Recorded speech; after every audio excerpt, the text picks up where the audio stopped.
Okay, so like, seriously, is anyone else's brain basically just like the internet equivalent of 100 tabs open and like a pop-up ad and a virus scan all running at the same time? Right. Because mine is, and it is exhausting. You know that feeling, right? Oh, yeah. Where it's like you're trying to do a million things at once. Oh, for sure. But you're accomplishing absolutely nothing. Absolutely. So listeners, like you're dealing with this too, right? Yeah. We all want strategies to like detox our minds. Totally. So that's what we're diving into today. Exactly. You got this great article from Simple Gold Life, which has a ton of actionable tips. Yeah. And then we're going to back that up with some research that explains the science behind all this mental clutter. It's important to understand the why. Totally. Not just the how. Yeah, so maybe science can convince us to actually, like, take care of ourselves. Sometimes we need that extra push. Yeah, for sure. So before we get into the how-tos, let's talk about the why. Okay. Aside from my brain feeling like a disaster zone, why is mental clutter actually a problem? Well, you know, it's not just a feeling. Oh, really? It actually affects how well we think. Right. Research has linked mental clutter to, you know, like increased stress, anxiety, and even lower productivity. Oh, wow. It's like our brains are running on outdated software, making everything slower and more difficult. Okay, outdated software. Yeah. Ouch. So how do we even know if we need a mental detox? Like, what are the signs that we're, like, drowning in mental clutter? Okay, so think about this. Okay. Is your to-do list a mile long? Oh, yeah. And constantly growing? Always. Are you the king or queen of distraction? Like that new podcast, the sale on plane tickets, even just paying bills. Is everything suddenly fascinating? Oh, my gosh, yes. Right. It's like my brain is a hyperactive puppy. I love that analogy. Just like jumping from one thing to another without ever settling. And never focusing. Yeah, and then there's that awful feeling of being stuck, like you're spinning your wheels but not getting anywhere. Yes, that feeling of being stuck is a major red flag. Okay. It's a sign that your mental energy is, you know, scattered instead of focused. Right, right. But the good news is there are scientifically proven benefits to, you know, hitting that mental reset button. Okay, I am sold on the whole reset thing. Good. But what are the actual benefits? Like, what can I expect if I actually, like, tackle this mental clutter? Think of it as a brain upgrade. Ooh. Studies show that a decluttered mind leads to better focus, less stress, and even a boost in creativity. Wow. It's like clearing out the RAM on your computer, you know, allowing everything to run smoothly and efficiently. Sign me up for that upgrade. So where do we even begin? Right. The Simple Gold Life article has a ton of tips, but it's like kind of overwhelming. Yeah. What are some of the things that surprised you? Like the ones that made you go, wait, really? Okay, well, there are some real gems in there. Okay. Did you know that decluttering your physical space can actually help declutter your mind? Really? The visual chaos around you actually contributes to that feeling of mental overload. Okay, that actually makes a lot of sense. Right. If my desk is a mess, my brain feels like a mess too. Totally. Like out of sight, out of mind. Right? Exactly. I like that. What else? Okay, here's one that might surprise you even more. Okay. The article talks about this thing called the Bean Protocol. Okay. Which focuses on detoxifying your liver. Wait, detoxing my liver helps my brain. It's a fascinating connection. That's wild. How does that actually work? It's all about the connection between liver health, adrenal fatigue, and mental fog. Okay. Adrenal fatigue is like when your body's stress response system is just like worn out. Right. You know, leaving you feeling drained and mentally fuzzy. Yeah. And a sluggish liver can actually contribute to that. So if I'm feeling foggy, a sluggish liver might be to blame. It's possible. This Bean Protocol? Yeah. Could be. Like my key to unlocking Could be. sharper thinking. Yeah. It's amazing how our physical and mental well-being are absolutely. so interconnected. Yeah. Okay, so what other unexpected gems did this article unearth? Another one that really stood out was the idea of letting go of outdated goals. Oh, yeah. We often hold on to goals that no longer serve us. It's like carrying a backpack stuffed with like 5 years worth of unnecessary stuff. Oh, tell me about it. Yeah. I'm still clinging to goals Yeah. that don't even fit into my life anymore. Right. But letting them go feels I don't know, wrong somehow? It's common to feel that way. Yeah. But remember, mental decluttering applies to our aspirations too. Oh, okay. Letting go of what no longer serves us creates space for new, more relevant goals that align with who you are now. I like that. Yeah. Okay, I'm convinced. Yeah. We need to declutter our minds. Yes. But how? The article suggests journaling. Yeah.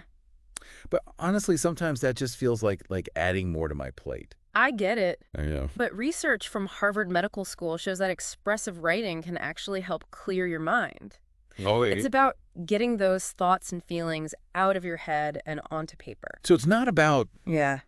perfect grammar No. or beautiful prose. Not at all. It's just about getting it all out there. Exactly. Okay, I can do that. Good. I'm all about low effort solutions. Right. So what else kind of grabbed your attention? One that aligns perfectly with the research is spending time in nature. Oh, I love that. There's just something so calming and rejuvenating about being outdoors. And it's not just a feeling. Right. It's science. Wow. Being in nature, or even just looking at pictures of nature, can restore mental clarity and reduce stress. Wait, even just looking at pictures. Yeah. So I need to swap out my phone's screensaver Could be helpful. for a beautiful landscape. It's worth a try. Okay. It's amazing how our brains respond to those visual cues. I can see that. And speaking of screens, Oh. let's talk about meditation. Right. Meditation. I know it's supposed to be good for you, It is. but I'm the queen of overthinking. Oh, yeah. My brain does not quiet down easily. I hear you. So convince me that I can actually do this. It's a common challenge, Yeah. but the research is undeniable. Okay. Meditation actually changes brain function, improving focus and reducing stress. Wow. Now, it's not about emptying your mind completely. Okay. It's more about noticing those thoughts without getting swept away. Right. You start to see them as passing clouds, not storms you have to weather. Okay, I like that analogy. Yeah. Okay, try that. Yeah. Maybe just starting with a few minutes each day. Baby steps. Exactly. Start small. Okay. Be kind to yourself. Okay. Even a few minutes of mindful breathing can make a difference. And, the Simple Gold Life article has this great tip. Okay. Start with just 1 minute Okay. of focusing on your breath. 1 minute of meditation. Yep. I can try that. Good. But I'm skeptical. Can that really make a difference? You'd be surprised. It's about building that mindfulness muscle 1 minute at a time. Okay. And here's another tip that really resonated with the research. Okay. Write a to-do list. Oh. I know it sounds simple, Yeah. but it's a powerful way to break through that feeling of overwhelm. Oh, for sure. Yeah. I am a huge fan of to-do lists. Good. But let's be real, sometimes they make me feel more stressed if they get too long. Right. Just look at all the things I'm not getting done. I understand. Yeah. The key is to prioritize. Okay. Break down those big, overwhelming tasks into smaller, more manageable steps. Right. Focus on completing one task at a time, Got it. rather than trying to juggle everything at once. Multitasking. Yeah. Myth busted. Okay, so we've got Yeah. decluttering our physical spaces, the Bean Protocol, Yes. journaling, nature, meditation, to-do lists. Lots of strategies. I know. This is all great in theory, Yeah. but putting it into practice, that's a different story, right? Right. So what are some of the barriers that people run into when they try to do a mental detox? One of the biggest, according to research, is our own tendency to overthink.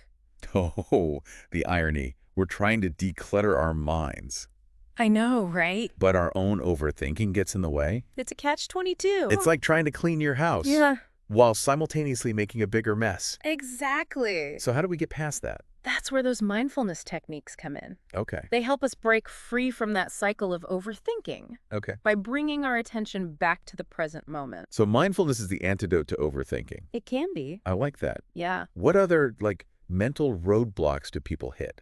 Another big one, especially these days, is FOMO, the fear of missing out. Oh. We're constantly bombarded with information and social media updates, which makes it hard to disconnect. Oh, tell me about it. My phone's, basically surgically attached to my hand at this point. It's a real struggle. Yeah. What's important is to reframe digital detoxing as self-care. Okay. It's not about depriving yourself. It's about giving your brain a break from all that constant stimulation. Right, hitting the pause button so you can come back stronger. Exactly. Okay, I like that. So instead of focusing on what I'm missing out on, Right. I'm choosing to prioritize my own mental well-being. That's the key. Okay, that's way more empowering. Yeah. What other barriers are out there? One that comes up a lot is like the feeling of not having enough time. Ugh, time.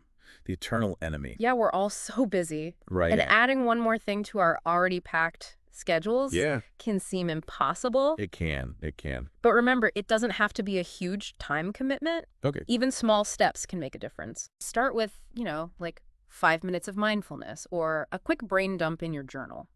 Yeah. It's about consistency, not intensity. Small, consistent steps. Yes. I like that. Yeah. It feels less daunting than a complete life overhaul. Right. Okay, so we've talked about the benefits of a mental detox, some practical tips. Yeah. And even, like, the barriers that can get in the way. Absolutely. But what would really solidify all of this is seeing how these strategies work in real life. I agree. Do we have any examples of that? We do. There are some truly inspiring case studies that show just how powerful these strategies can be. Okay. For example, there was this study where a busy professional used daily mindfulness exercises to combat overthinking and improve focus. Wow. Within 3 months, they reported like significantly greater clarity and reduced stress levels. So even busy people can find time for these practices. Absolutely. That's encouraging. What other examples are out there? There's a fascinating study on digital detoxing. It looked at the impact of screen-free hours before bed. Interesting. The participants who implemented this simple change experienced a 40% improvement in sleep quality. 40%. That's incredible. I know I've definitely noticed that when I scroll through social media before bed, my mind, like, races. And it takes forever to fall asleep. It's so common. Yeah. Yeah. Do you have any more case studies? I'm finding these so inspiring. Absolutely. One more you might find interesting is the student who used what's called brain dump journaling to manage their academic stress. Brain dump journaling. I love that. It sounds very cathartic. Yeah, they would just like write down all their thoughts and worries, getting them out of their head and onto paper. So what were the results for this student? They found that this simple practice really reduced their stress levels, especially during exam periods. Wow. It also helped them feel more in control of their thoughts and emotions, which led to like better productivity and overall academic performance. It's amazing how these like simple techniques can have such a huge impact on our well-being. Absolutely. These case studies are so encouraging. I feel like we've covered a lot of ground. We have. But we're just getting started. Well, right. Right. There's more to this mental decluttering journey. We've laid the groundwork, but there are even more strategies and insights to explore. Okay. And we'll dive into those in the next part of our deep dive. I'm excited. Me too. So we talked about some pretty, big picture ways to tackle mental clutter. Yeah. But the Simple Gold Life article had these like surprisingly simple tips that really resonated with me. Oh, I am all about those low effort, high impact solutions. Exactly. So like, what are we talking about? Well, one was setting routines for like essential but easily forgotten tasks. Okay. Things like washing the duvet covers, renewing your passport, or even remembering birthdays. Ugh. Those are the things that always like sneak up on me. It's like suddenly I'm scrambling to renew my passport a week before a trip. Yeah, exactly. Or completely forget a friend's birthday. Happens to the best of us. It's the worst. It really is. Yeah. But by, setting routines and maybe even using some tools like, a digital calendar or a project management app, we can take those mental burdens off our plates. Okay, that's genius. It's like automating those little tasks. I love it. So our brains are free to focus on, right, bigger, more important things. What other, like, deceptively simple tips did you find? Okay, so this one might seem counterintuitive. Okay. But the article emphasized, like, letting go of expectations. Correct. Not just, like, outdated goals. Right. But also the expectations that other people put on us. Ooh, that's a deep one. Yeah. I think so many of us struggle with that. I agree. Like, feeling this pressure to live up to certain standards For sure. or meet other people's expectations. Totally. It can be so draining. Absolutely. Yeah. And it creates, like, a ton of mental clutter. Right. We're constantly, like, second-guessing ourselves, worrying about what others think, trying to fit into boxes that might not even be the right shape for us. So true. So how do we actually, like, let go of those expectations? Yeah. Because it's definitely easier said than done. It takes, conscious effort. Yeah. But the article suggests starting by, like, owning your own story. Okay. Recognizing that your path might look different from others. Right. And that's totally fine. That makes so much sense. It's about like embracing our individuality, Yeah. not comparing ourselves to others. Totally. Yeah. It's also about setting boundaries, Okay. politely but firmly letting others know that Yeah. their expectations might not align with your own values or priorities. Boundaries. Boundaries. They are so important. It's about like respecting ourselves. Yes. And our own needs. Exactly. Right. And remember, letting go of expectations doesn't mean, giving up on your own ambitions or goals. Okay. It's about creating space for authenticity and allowing yourself to pursue what truly matters to you. Beautifully said. Yeah. It's about like decluttering those external pressures. Yeah.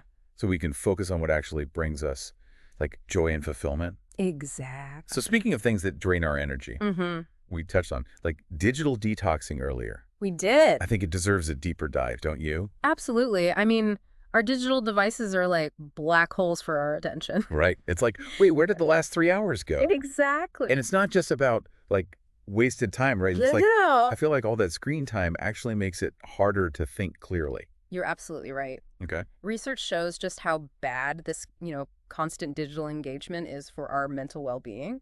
Yeah. What kind of research are we talking about? Well, one study in computers and human behavior found that too much screen time, increases cognitive fatigue, reduces emotional well-being. Oh, wow. And even hurts sleep quality. Okay. That's more than just like a feeling then. Yeah. Those are some serious consequences. So like, how do we break free from this like digital grip? It feels like our phones are like permanently glued to our hands these days. I know, it's tough. Yeah. But there are like simple strategies that work. Okay. I like simple. Yeah. What do we do? One is to set like designated phone-free times. Okay, so like a digital curfew. Exactly. You could make a rule that you don't use your phone during meals. Okay. Or for an hour before bed, or even for, a certain period of time on the weekends. I love that. It's like intentionally creating boundaries. Yeah. Between like our digital lives and our real lives. Exactly. It's giving our brains permission to like disconnect and recharge. I love that. Yeah. Another strategy is to turn off those, non-essential notifications, all those constant pings and buzzes. Yeah. Really pull us away from whatever we're trying to focus on. Ugh. The notifications are the worst. Yeah. It's like my phone is constantly begging for my attention, but I'm like so used to them that I don't even know which ones are like actually important anymore. It's true. We've become so used to this like constant stream of information, right? That we've lost the ability to figure out what's actually important, right? What's just noise. Oh, that explains why my brain feels so like fried all the time. Totally. It's like it's on overdrive trying to like process everything at once. Exactly. So by silencing those non-essential notifications, we're giving our brains, a much-needed break. Okay. We're choosing to focus on what truly matters. Phone-free time. Yeah. And silencing notifications. Those are like great starting points. Yeah, definitely. Any other like digital detox tips that we should know about? One that I find particularly helpful is to replace that screen time with, more calming activities. Okay. Like reading a book, spending time in nature, or even just having, an actual face-to-face conversation. Yeah. An actual conversation? I know, right? Those are becoming such a rare commodity these days. They are. But there really is like nothing quite like a real genuine connection with another human being. It's so grounding. It's so refreshing. And reading a book is one of my favorite ways to escape like the digital world. Yeah. It's like entering a completely different universe for a while. Totally. And it's so much more mentally stimulating than, passively scrolling through social media. Right. When we read, we're actively engaging our imaginations, expanding our knowledge, and strengthening our cognitive abilities. I never thought of it that way. It's like a workout for our brains. But it's so true. So we've got digital detoxing, we've got setting routines, letting go of expectations. All of this is like super helpful. It is. But sometimes I think the biggest hurdle is just like knowing where to start. Yeah. It can feel overwhelming. It can. Like we need to like completely overhaul our lives Yeah. to achieve any kind of like mental clarity. How do we make this feel less daunting? It's not about perfection. No. It's about progress. Okay. You don't have to do everything at once. Okay. Start with one small change. Okay. Something, manageable and sustainable. Small, manageable Yes. steps. Yes. We can get behind that. Yes. So what would you recommend as like a good starting point? One really effective technique, Okay. and one that's backed by research, is to, prioritize and simplify your tasks. Right. It's about breaking down those like big, overwhelming goals into smaller, more manageable steps. It's like that saying, how do you eat an elephant? One bite at a time. Exactly. Right. And there's a tool that can help with this. Oh, really? Called the Eisenhower Matrix. The Eisenhower Matrix. Yeah. I'd never heard of that. Tell me more. Okay, so it's a simple but powerful framework for categorizing your tasks. Okay. Based on urgency and importance. Okay. Create like a grid with 4 quadrants. Okay. Urgent and important. Important but not urgent.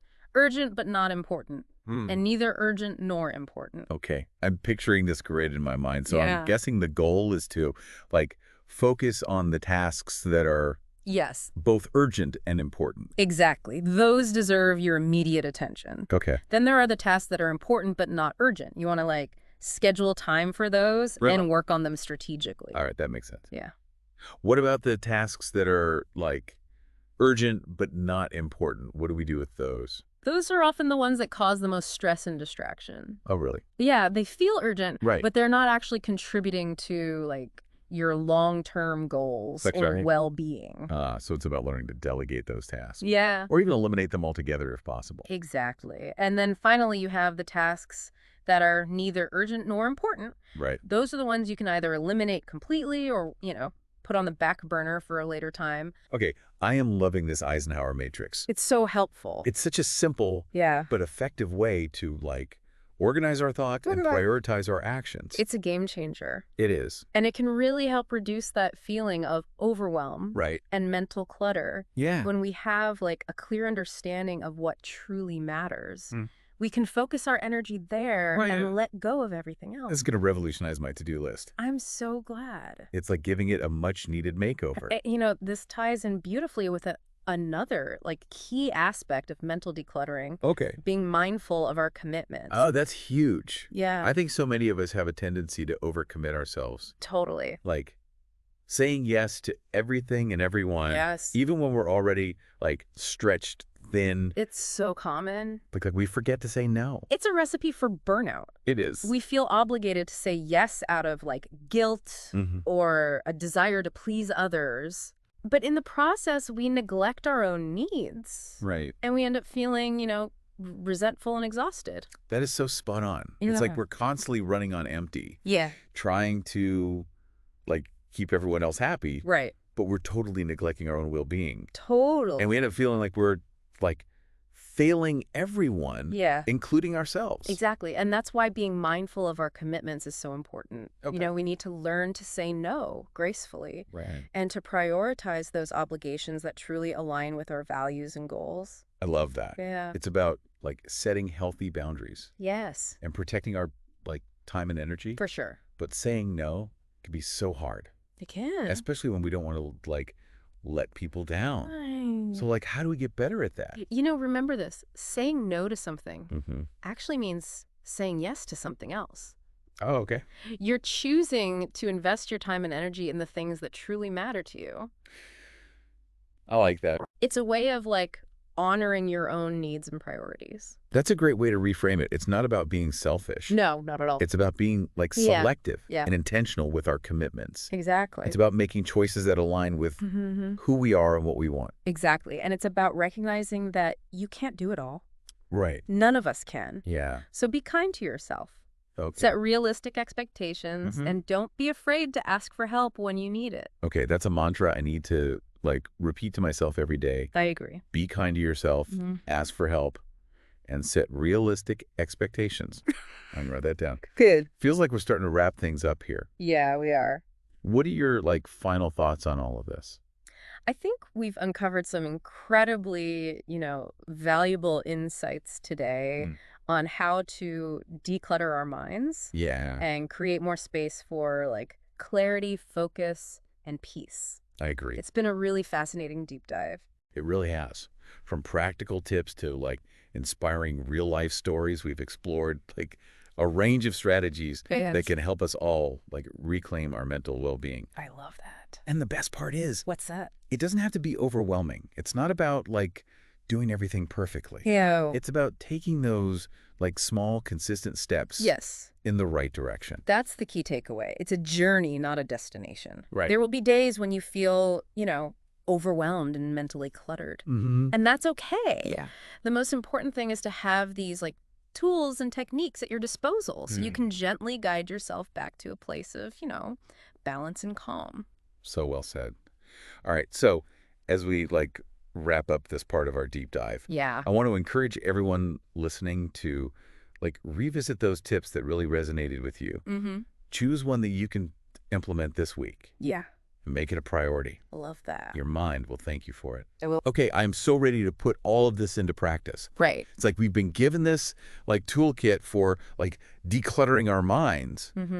And now it's time to actually use those tools. I love that analogy. Yeah. So speaking of tools, one that we haven't really touched on yet, but I think is like absolutely essential, is the power of forgiveness. Forgiveness. Yeah. I hadn't thought about that in the context of like mental decluttering. Yeah. How does that fit in? Well, holding on to anger, resentment, or guilt, whether towards yourself or others, creates massive mental clutter. Okay. It weighs us down, Right. drains our energy, keeps us stuck in the past. Yeah, that makes a lot of sense. Yeah. I know I've definitely like experienced that feeling of carrying around like unresolved anger or guilt. Yeah. And it's exhausting. Totally. It really is. It's like carrying a bag of rocks everywhere you go. It is. So forgiveness, it's not about like condoning someone's actions or pretending that like what happened didn't matter. Exactly. It's about like releasing yourself from the grip of those negative emotions. Exactly. So you can move forward. We can move forward. So it's not about the other person. It's about like freeing ourselves from that, like the emotional baggage. Precisely. And it's a process, Right. It doesn't happen overnight. Yeah. But even taking small steps towards forgiveness, whether it's acknowledging your own hurt, practicing empathy, or simply choosing to like let go, can have a profound impact on your mental well-being. Wow. Okay. It's like clearing out a space in your mind that's been filled with negativity. Right. Making room for peace and clarity. Wow. That's powerful. Yeah. I'm definitely going to be like exploring this idea of forgiveness more. I encourage you to. It's like a missing piece of the mental decluttering puzzle. It is. So we've got forgiveness, we've got the Eisenhower matrix, we've got digital detoxing, setting routines, letting go of expectations. Lots of good stuff. I know. Is there like anything else we need to know about before we like embark on this mental decluttering journey? One final tip I think is like crucial. Okay. And one that's often overlooked is the importance of self-compassion. Oh, self-compassion, yes. Yeah.